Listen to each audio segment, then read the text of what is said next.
저는 오늘 예레미야서 35장 1절에서 10절의 말씀을 가지고 신앙의 모델 레가빈이라고 하는 제목으로 함께 은혜를 나누고자 합니다. 요즘에 세계의 대결이라고 하는 알파고와 이세돌 그 군의 바둑 대전이 있었죠.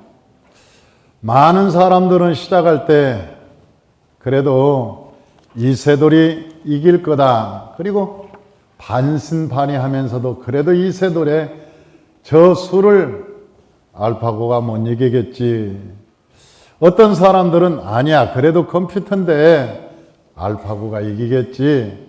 그렇게 시작을 했습니다. 그런데 첫 판에는 어이없이 여러분 불계승으로 저 알파고가 이기고 두 번째도 마찬가지고 세 번째도 이제 승부는 난 것이죠. 저는 이것을 보면서 세상이 뒤집히는 역사가 일어나고 있구나 하는 생각을 했습니다. 이 바둑이라고 하는 것은 굉장한 변수가 있는 것입니다. 그래서 설마 컴퓨터가 사람을 이길 수 있을까 하는 생각을 했죠. 그러나 이것은 단순하게 바둑의 문제가 아니라 세상이 바뀌는 천지가 개벽하는 새로운 시대의 도래를 얘기하는 것이죠. 여러분, 앞으로 이 사건을 통해서 이제 인간 중심의 시대가 아니고 새로운 컴퓨터 중심의 세대가 이루어지는, 그래서 새로운 신세계가 나타난 세상이 천지가 개벽하는 사건들이 계속 일어날 것입니다. 앞으로 전문 직종에 사는 많은 사람들, 이제 앞으로 의사들도 컴퓨터가 의술을 집도할 날이 멀지 않았습니다.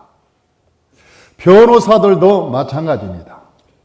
앞으로 변호사들이 할 일이 거의 없어질 겁니다. 왜냐하면 모든 세계의 정보를 컴퓨터에다 입력해놓고 그 답만 누르면 여러분 모든 답이 다 거기서 쏟아져 나오기 때문에 그보다 더 정확하고 확실한 여러분 변호사를 찾을 수가 없을 거예요. 앞으로도 이 주식 통계를 내는 주식 딜러들, 그래서 많은 사람들이 어디에 투자를 해야 우리가 손이익을 창출하는가, 그러지만 앞으로 이제 컴퓨터가 그 일을 감당할 것입니다. 모든 세계의 정보를 한꺼번에 넣어놓고 거기에 버튼을 누르면 이제 모든 통계의 자료 중에서 누가 가장 확실한 그 주가 상승이 있는 주식인지를 알려줄 겁니다. 뿐만 아니라 학원도 마찬가지입니다. 앞으로 학원의 시대, 이것을 지금은 학원가에 난립이 되고 학원가에 수많은 사람들이 몰려있지만 앞으로는 가정마다 컴퓨터 한 대면 여러분 이 로봇 하나면 영어로 배울 수 있고 수학도 배울 수 있고 모든 공식을 여러분 눌러놓으면 다 답을 해줄 겁니다. 풀어줄 겁니다. 새로운 세상, 이 천지가 개벽하는, 저는 바둑돌 하나 떨어질 때마다 세상이 울리고 천지가 개벽하는 소리가 들리는 거예요. 아, 새로운 시대가 지금 오고 있구나. 저 바둑이 하나하나 돌을 던지는 그 소리가 아니라 천지가 개벽하는 소리구나, 저게. 앞으로 세상은 새로운 시대로 여러분 접어들었고 앞으로는 발전하게 될 겁니다. 앞으로는 이런 택시도 여러분 이제 더 이상 사람이 운전하는 택시가 볼 수 없는 시대가 올 것입니다. 길거리에는 무인 로봇가 다 조작을 하고 움직여가는 택시들. 그래서 핸드폰으로 누르기만 하면 자기 앞에 언제든지 편리하게 택시가 와서 딱 쓰고 갈 때 카드로 딱 결제만 하고 자기 갈 곳을 정하면 내비를 통해서 어디든지 갈 수 있는 그런 시대가 도래할 것이라고 하는 것을 알려주는 것이죠. 이 알파고의 문제는 단순한 바둑의 문제가 아니다. 새로운 시대의 도래를 의미하는 것이죠. 우리가 이 세상을 어떻게 살아야 될 것인가에 대한 심각한 고민에 빠졌습니다. 그런데 우리가 이 세상에 변하지 않는 네 가지가 있습니다. 그 첫째는 하나님이 변하지 않습니다. 두 번째, 사탄도 변하지 않을 것입니다. 세 번째, 인간은 변하지 않습니다. 아무리 로봇가 나온다고 할지라도 여러분, 사람의 심성과 양심은 변하지 않고 사람의 속성, 죄성은 전혀 변하지 않을 것입니다. 마지막으로 네 번째는 성경은 영원히 변하지 않을 것입니다. 이 세상에 알파고 같은 수많은 로봇이 나타나서 앞으로 인간의 지능을 앞서가고, 그리고 이 세상에 수많은 나라를 혼돈에 빠지게 할지라도, 그러나 하나님과 영적인 교류를 인간에게는 여러분 그 로봇도 당할 수가 없을 것입니다. 우리가 이 세상에 오직 살 수 있는 길은 성령과 동행하는 것입니다. 하나님의 성령과 동행할 때 하나님께서 우리에게 약속하신 것이, 복 있는 사람은 내가 푸른 초장 쉴만한 물가로 인도하는 것이고, 여호와를 목자로 삼는 백성들은 사망의 음침한 골짜기를 지날지라도 해를 두려워하지 않을 것이라고 성경은 우리에게 알려주고 있습니다. 세상은 점점 악해져 가고 타락해 가고 있습니다. 여러분, 신앙을 찾기가 힘들 만큼 온 세상은 혼돈되어 가고 있습니다. 옛날에 저희 어린 시절만 해도 여러분, 부흥회가 있으면 은혜 받겠다고 3, 4일씩 도시락을 싸서 그 부흥회, 그때 당시 여름날에 주로 부흥회를 했는데, 그 여름날에 모기가 그렇게 성행했는데도 불구하고 그 모기를 뜯기면서도 그 부흥회에 참석합니다. 그 부흥회, 그 시골 교회가 여러분 자그마한 교회라 다 들어갈 수 없으니까 창문을 열어놓고 거기에서 귀를 대고 설교를 들고 그 은혜를 받고, 그때 당시 그 얼마나 사람들이 사모했던지 거기에서 방언이 열리고 성령을 받고 사람들이 뒤집어지고, 날마다 하나님의 복음을 증거하는 기독군들이 생겨나고 전도꾼들이 생겨나고, 그래서 신학교를 나오지 않았는데도 불구하고 전도인들이 생겨서 복음을 증거했을 때가 엊그제였습니다. 세상은 모든 성도들을 바쁘게 합니다. 그리고 모든 성도들을 돈벌이의 도구로 사탄은 사용하고 있습니다. 그래서 모든 성도들도 돈이 없으면 살 수 없다고 생각해서 낮이나 밤이나 돈을 벌려고 여러분 삶의 현장에서 뛰어갑니다. 지쳐가고 있습니다. 신앙생활을 하려고 해도 몸도 마음도 지쳐서 온전히 신앙생활을 할 수 없는 그런 시대가 되어가고 있습니다. 어떻게 해야 될까요? 저는 오늘 이 레가빈이라고 하는 사람을 통해서 한 모델을 제시하려고 합니다.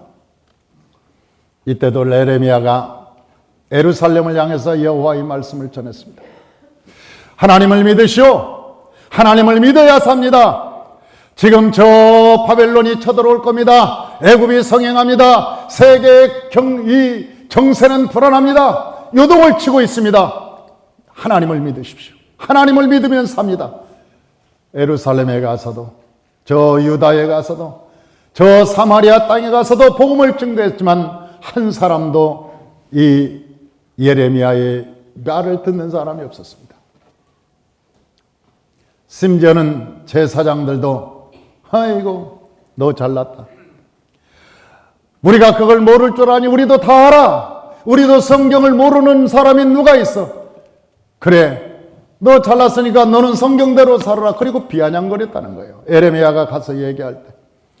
그리고 성전에는 술도가니가 가득하고 포도주가 넘쳐서 성전에 있는 저 제사장도 목사도 장로도 술을 먹고, 그리고 술 취해서 여러분 비틀거리고 그렇게 살았던 사람들이 참으로 많았다는 거예요. 그 말세.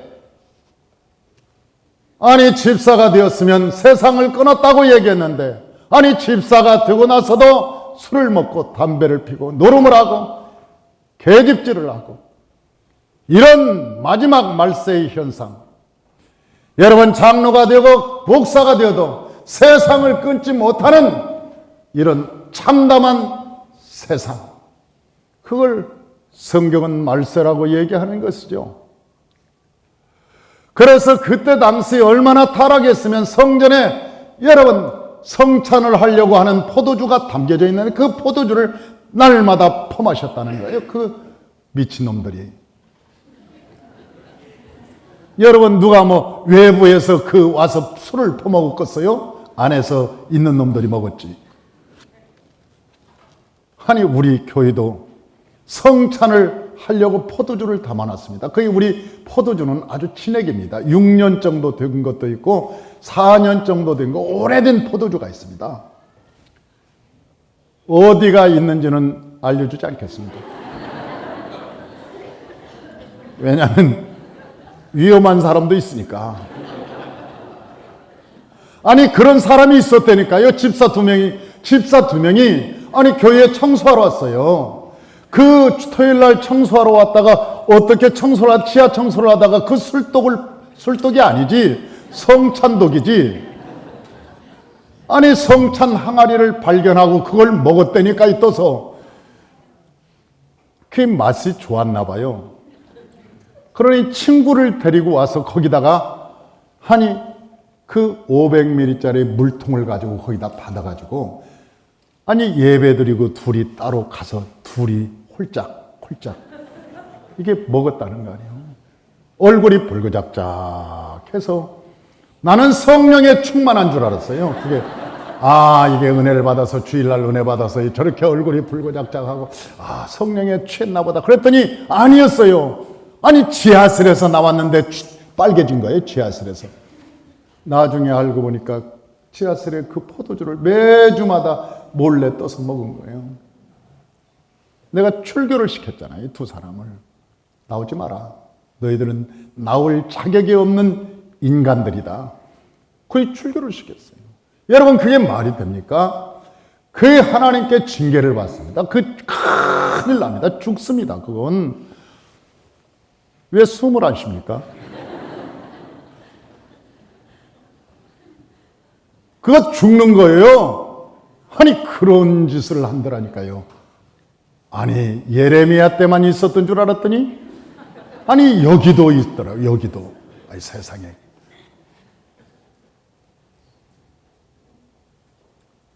모든 사람이 그렇게 변해버렸을 때 예레미야가 울었습니다. 하나님, 저 예루살렘에서 한 사람을 찾을 수 없습니다. 저 유다 땅을 돌아다녀봐도 한 사람도 성한 사람을 찾을 수 없습니다. 모두가 다 죄의 상처뿐이고 다 타락한 인간이라 하나님의 백성을 찾을 수 없습니다. 그리고 울었던 사람이 예레미야예요. 그래서 예레미야를 눈물의 선지자라고 얘기하지 않습니까? 눈물의 선지자. 와도 울고 다녀서 그런 눈물의 선지자라고 얘기했던 거예요. 그런데 그 눈물의 선지자가 울고 있을 때 하나님께서 레갑이라고 하는 사람을 알려줬어요. 야 예레미야야, 레갑 족속이 있단다. 레갑 족속을 데려다가 술을 먹여봐라. 그렇게 얘기했습니다. 그래서 그 레갑 족속을 데려다가 술을 먹였습니다. 술을 한잔 하시오. 다른 사람도 저 주의 종도 하고 장로도 하고 집사도 하니까 당신도 술 한잔 하시오. 그리고 술을 딱 먹이니까 그 레갑 족속들이 하는 얘기가 뭐라고 얘기하느냐, 이 얘기를 하는 거예요. 5절부터 35장 5절부터 이 얘기를 하는 거예요. 7절까지 우리 다 같이 한번 읽어봅니다. 내가 레갑 사람들이 후손들 앞에 포도주가 가득한 종지와 술잔을 놓고 마시라 권하매 그들이 이르되 우리는 포도주를 마시지 아니하겠노라. 레갑의 아들 우리 선조 요나답이 우리에게 명령하여 이르기를 너희와 너희 자손은 영원히 포도주를 마시지 말며 너희가 집도 짓지 말며 파종도 하지 말며 포도원을 소유하지도 말고 너희는 평생 동안 장막에 살아라. 그리하면 너희가 머물러 사는 땅에서 너희 생명이 길리라 하였으므로 그러면서 우리가 마시지 않겠노라. 그리고 딱 거부를 하는 거예요. 예레미야가 놀랬겠지요. 그러면서 그 사람들이 하는 얘기를 레갑 족속들이 하는 얘기가 아니라 우리는 우리의 선조들이 술을 마시지 말고 너희는 집지 말고 종자와 파종도 하지 말고 포도원도 갖지 말고 너희는 오직 장막에 가라. 그래야 너희의 생명이 영원히 길리라. 너희가 장막에 가라. 다시 말하면 하나님의 전에 있어라. 하나님의 장막에 너희가 거할 때 하나님이 너희를 살려주리라. 그 말씀을 하시는 거예요. 그래서 이 사람들이 354년 동안이나 그들은 집도 짓지 않고 저 레갑 자손들이 요나답의 그 명령에 따라서 여러분 그렇게 살았다. 포도주도 마시지 않고. 그러면 이 요나답이라고 하는 사람이 누구냐? 이 레갑 족속이라고 하는 사람이 누구냐는 거죠. 이 레갑 족속이라고 하는 사람은 이 아브라함의 후손입니다. 아브라함의 후손. 누구 후손이라고요? 아브라함의 후손입니다. 이 유다의 건축 기술은 유명했습니다. 하나님께서 이 건축 기술을 누구에게 주느냐? 셈족에게 줬습니다. 셈족.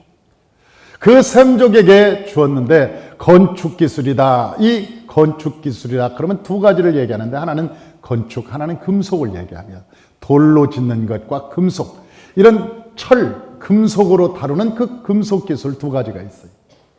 그런데 이 두 가지가 아브라함 때 두 가지로 나눕니다. 하나는 이삭에게 흘러가고 하나는 그두라. 그러니까 후처에게 흘러가는 거예요. 그래서 그 후처 그두라에게 흘러가는데 이 나중에 후손이 누구냐면 모세 장인이 이 겐족속입니다. 그러니까 모세 장인도 누구의 후손이냐? 아브라함의 후손인 거예요. 그러니까 그 미디안 땅에서 제사장을 하고 나름대로 하나님을 잘 섬겼던 사람이죠. 하나님을 잘 섬겼던 사람. 그런데 이 사람들이 나중에 애굽에 가서 이 건축 기술로 어떻게 하냐면 저 애굽에 피라밋을 짓습니다. 피라밋을. 어떤 사람들은 애굽 사람이 피라밋을 만들었을 거라고 생각하는데 천만에요. 왜냐하면 애굽 사람이라고 하는 것은 애굽은 누구의 후손이냐면 여러분 함의 후손입니다. 함은 그때 당시에 굉장히 미련한 사람들이라 도저히 그 사람들이 건축할 수 있는 그런 기술이 태어나질 않았어요. 건축 기술을 가지고 있지 않았어요. 이 애굽이라고 하는 것은 함의 둘째 아들 미스라임의 후손들입니다. 그래서 그 사람들은 피라밋을 만들 수 있는 그 기술이 없었어요. 그 기술은, 건축 기술은 누구에게 줬냐? 셈 후손에게 줬는데 그 셈 후손이 그것을 건축하는 거예요. 그들이 애굽에 가서 노예 생활할 때 그것을 건축하는 거예요. 피라밋을 피라밋을 보니까 이 대단합니다. 여러분은 웬만큼 대단한 것 보고도 그걸 지어줬으면 지어진 거지. 무슨 목사님은 별걸 가지고 다 대단하다고 얘기하는. 왜? 다 여러분들은 하나님같이 되어가지고 웬만한 것은 놀라지 않는 거죠. 웬만한 것은. 저는 이것을 보면서 굉장히 놀랐습니다. 여러분 돌 하나에 이 적게는 2톤, 그 크게는 20톤씩 됩니다. 이게 하나에 작게 무게가 작게는 2톤, 크게는 20톤 이 석회암으로 되었어요. 그게 230만 개가 들어갔습니다. 230만 개. 놀란 척이라도 좀 해봐요. 아니,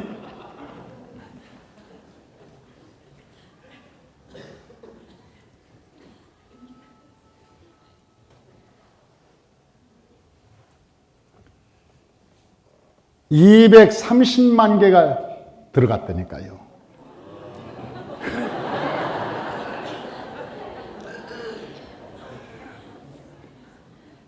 우리 통하는 사람 몇 명뿐이 없어요.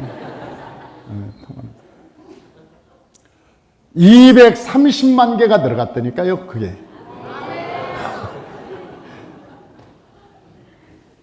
(230만 개). 그런데 그 230만 개를 어디서 가지고 왔는가 봤더니요, 900km가 떨어진 곳에서 가져갔다.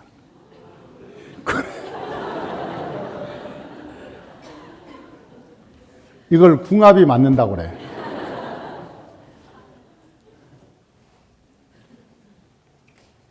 아니 900km가 떨어졌으면 지금 여러분 차가 있습니까? 기중기가 있습니까? 아니 어떻게 가지고 왔느냐. 그게 불가사의라는 거예요. 그래서 그걸 칠 때 불가사의라고 그래요. 그런데 그걸 셈족들이 한 거예요. 셈족들이 피라미드를 다 건설한 거예요. 이 레갑 족속들은 하나님의 성전을 짓는 것을 소망하고 있었습니다. 어떻게 하면 하나님의 성전을 짓까? 어떻게 하면 하나님의 성전을 짓까? 이 사람들의 마음은 오직 하나님의 성전을 지어요. 여러분 세상 사람들, 우리 마음에 세상에 있는 사람들, 육신의 정욕과 이생의 자랑과 안목의 정욕이 있는 사람들은 여러분 돈이 있으면 자기 성을 쌓습니다. 저 가인의 후예처럼 여러분 자기의 성을 싹 쌓고 여러분 모든 펜션을 짓고 거기다가 자기 새끼한테 물려주려고 거기에 에노 그렇게 이름을 짓는 것이 이 세상 사람들의 꿈이에요. 이 세상 사람들은 여러분 이 세상에 물질이 있으면 명예가 있으면 돈이 있으면 어떻게 하든지 자기 성을 쌓으려고. 그러나 하나님의 백성들은 하나님의 제단을 쌓으려고 그러는 거예요. 여호와의 제단을 쌓으려고 그러는 거예요. 어떻게 하면 여호와의 성전을 지을까? 어떻게 하면 하나님의 집을 지을까? 온통 관심이 여기에 있었던 거예요. 이게 누구냐면 레갑 사람들이에요. 레갑 사람들. 그래서 이 레갑 사람들은 하나님의 성전을 지으려고 노력합니다. 그런데 여러분 지으려고 하는데 그 레갑 사람들이 쫓겨나기 시작하는 거예요. 언제? 솔로몬 때. 솔로몬 때 레갑 족속들이 쫓겨나고 성전을 짓는데 참여하지 못합니다. 누가 주도하느냐? 저 두로왕의 두로왕이 보낸 히람이 성전 건축을 주도하면서 여러분 성전 건축을 완성할 때 이 레갑 족속들은 어디로 숨어버리냐? 베들레헴에 부살렐이 살고 있었던 저 베들레헴 땅으로 숨어서 조용히 살아가고 있습니다. 그들은 성전을 짓지 못했다는 죄책감 때문에 여러분 베들레헴 땅에서 살고 있는 거예요. 오랫동안 살고 있었습니다.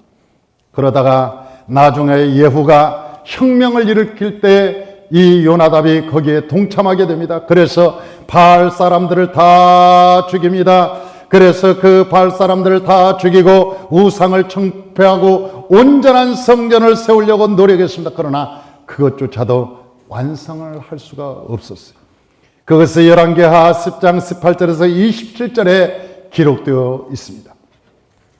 그리고 이 이후로 이제는 354년이 흘러서 이 레갑 족속 이 예레미야 때 이 사람들이 발견이 되는 거예요.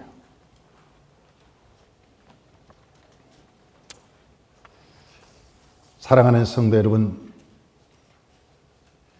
이 레갑 족속이 누구냐? 오늘날 우리들의 성도의 모델이라는 거예요. 성도의 모델이라는 거예요.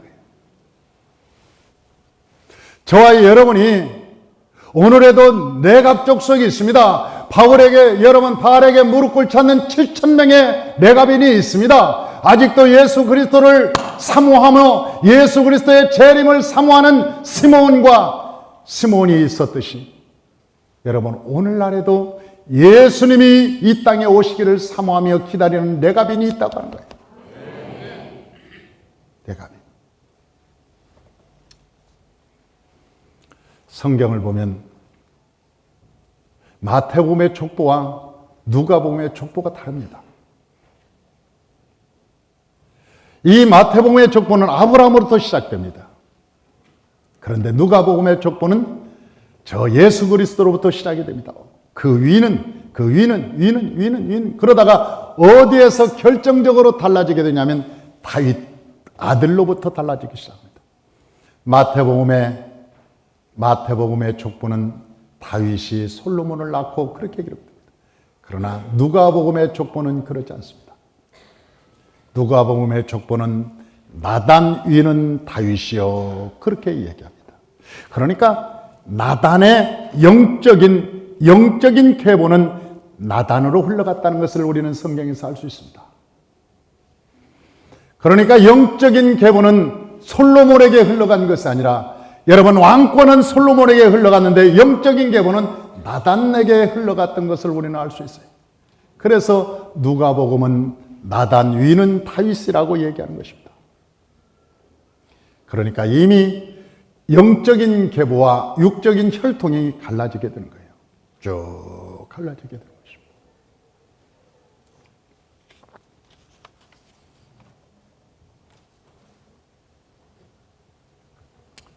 이 말은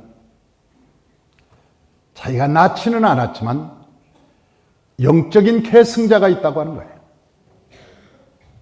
여러분, 영적인 계승자가, 다시 말하면 저 엘리야가 엘리사를 낳지는 않았지만 영적인 계승자가 엘리사임을 말해주고 있는 거예요. 여러분, 모세가 저 여호수아를 낳지는 않았지만 그러나 저 모세의 계승자는 여호수아임을 성경은 우리에게 얘기하고 있습니다. 영적인 계승자에 대해서 얘기하고 있는 거예요. 영적인 계승자. 우리는 유대인이 아닙니다. 그러나 예수 그리스도의 영을 받은 우리는 영적인 유대인들입니다. 저와 여러분은 정통 유대인은 아닐지라도 그러나 예수의 영을 받은 영적인 유대인, 예수의 영을 받은 하나님의 사람임을 알 수 있습니다. 영적인 내갑인. 영적인 내갑인. 그래서 예수님께서는 오늘 또 그 영적인 내갑인을 오늘날 찾고 있는 거예요. 우리가 이 세상을 본받지 않는 자, 여러분 이 새 세대를 본받지 않는 자, 예수 그리스도를 따라가는 자, 오직 그의 신부가 되어서 여러분 그의 말씀에 순종함의 믿음으로 따라가는 자를 하나님께서 오늘도 찾으신다는 거예요. 그 사람은 유명한 사람이 아니어도 좋습니다. 안나와 같이 성전에 살고 그 안나는 과부가 된 지 오랫동안 되었습니다. 여러분, 세상 사람들은 그의 눈에 띄지 않았습니다. 별 볼 일 없는 것처럼 보였습니다. 많이 배우지도 못했을 것입니다. 그러나 그 안나는 예수가 누군가를 알아보았습니다. 그 갓난아기였던 저 메시아. 그런데도 그 갓난아기가 메시아 예수인 것을 알아봤습니다. 여러분, 시몬이라고 하는 사람 눈이 감겼습니다. 너무나 오래 살아서 눈이 감겼습니다. 앞을 볼 수가 없었습니다.